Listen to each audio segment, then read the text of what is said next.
এয়া ফ্ৰেণ্ডছ, এয়া চক্ৰেশ্বৰ মন্দিৰৰ এয়া ৰথখন যে এই শ্ৰীকৃষ্ণৰ ৰথখন ইয়াতে গেট বনাইছে। এইখন আপোনালোকে চাওক, এইটো চক্ৰেশ্বৰ মন্দিৰ। তাৰমানে চক্ৰেশ্বৰ মন্দিৰ হোৱাৰ উদ্দেশ্যটো হ'ল ইয়াতে শ্ৰীকৃষ্ণৰ চক্ৰখন এই গুৱাহাটীৰ কালিপুৰ বুলি জেগাটোত পৰিছিলে, গুৱাহাটী কামৰূপৰ। গতিকে এয়া চাওক, এইখন ৰথ হয় শ্ৰীকৃষ্ণৰ। এই ৰথখনত এয়া আপোনাৰ ঘোঁৰা আছে। আৰু এতিয়া মই ভিতৰলৈ এনেকৈ যাব লাগিব। এতিয়া মই প্ৰদৰ্শন কৰি আছোঁ, প্ৰদৰ্শন কৰিব লাগিব শ্ৰীকৃষ্ণক। আৰু আছে বহুত বিভিন্ন ধৰণৰ ইয়াতে মন্দিৰ আছে।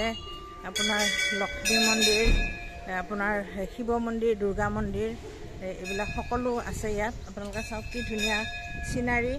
এইটো চক্ৰেশ্বৰ মন্দিৰৰ। আপোনালোকে এয়া চাই থাকক, এডাল বৃহৎ আকাৰৰ আহঁত গছ। এয়া আপোনাৰ ব্ৰহ্মপুত্ৰৰ পাৰ হয়। এয়া আপোনালোকে দেখিছে, এয়া তলতো মন্দিৰ আছে।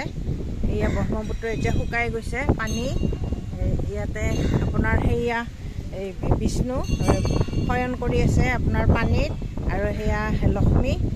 আপোনালোকে চাওকচোন, এইটো ব্ৰহ্মপুত্ৰ, কিন্তু এতিয়া বাৰিষা অহা নাইতো, এতিয়া সেইকাৰণে শুকাই আছে নদীখন। ইয়াৰ পিছতে আকৌ পানীৰে ভৰ্তি হৈ যাব। এতিয়া মই আকৌ তললৈ গৈ আছোঁ, আপোনালোকক দেখুৱাবলৈ চেষ্টা কৰিছোঁ। চক্ৰেশ্বৰ মন্দিৰটো ইমান ধুনীয়াকৈ বনাইছে। ইয়াৰ এৰিয়াটো বহুত ডাঙৰ। গতিকে এতিয়া মই এইফালে গ'লে আপোনাৰ দুৰ্গা মাৰ মন্দিৰ পাম। মা দুৰ্গাক ইয়াতে থৈছে। এখন পাৰ্ক হয়, পাৰ্ক বনাইছে, এখন ফুলনি বনাইছে। এয়া পাৰ্বতী মা, দুৰ্গা মা ইয়াত বৃহৎ আকাৰৰ। ইয়াতে দুৰ্গা মাৰ মন্দিৰ, এইটো মাতাজীৰ মন্দিৰ হয়। এইটো ইমান ধুনীয়াকৈ বনাইছে মাৰ মন্দিৰ। কেনেকৈ যাব লাগিব, ইফালে এনেকৈ গ'লে মাৰ মন্দিৰটো পাম। এইটো দুৰ্গা মাৰ মন্দিৰ। এইটো সিংহ, বৃহৎ আকাৰৰ সিংহ। এতিয়া মাৰ এইটো পিছ চাইডটো আপোনালোকক মই দেখুৱালোঁ। এতিয়া এইখন ফুলনি হয়।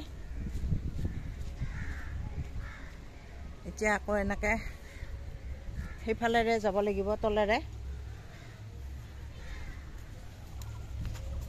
তলত আকৌ মহাদেৱৰ মন্দিৰো আছে।